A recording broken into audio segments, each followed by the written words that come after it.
Hi, my name is Greg Simmons. Welcome to this next edition of Staunch, the Moderates' Perspective. The death of George Floyd is a tragedy and should not have happened. Sadly, it has set into motion yet another defining moment in our history about the racial injustices within our country's police forces and how our society reacts to such an incendiary issue. How are our political leaders approaching this crisis?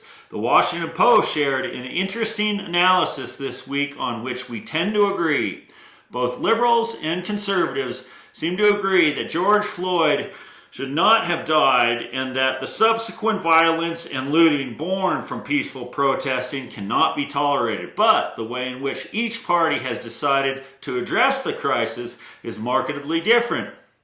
Republicans, led by President Trump, for the most part, are taking a more authoritarian approach by focusing more on combating and condemning the violence and rioting coming out of what started as peaceful protesting, even going so far as to declaring that Antifa is now going to be designated as a terrorist organization and that he is wanting to invoke the Insurrection Act of 1807, the law that allows the president to deploy the U.S. military to suppress civil disorder, insurrection, and rebellion, used 20 times by presidents since 1807.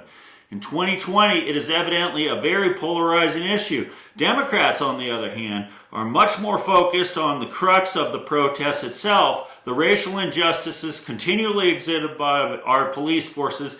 However, it's becoming evident that liberals are starting to spend more time criticizing and condemning the president for how he's been handling the rioting rather than using their positions to try to find solutions. And to be fair, the president and Republicans alike should also be spending more time finding solutions to this racial conflict rather than continuing to only push the law and order president narrative.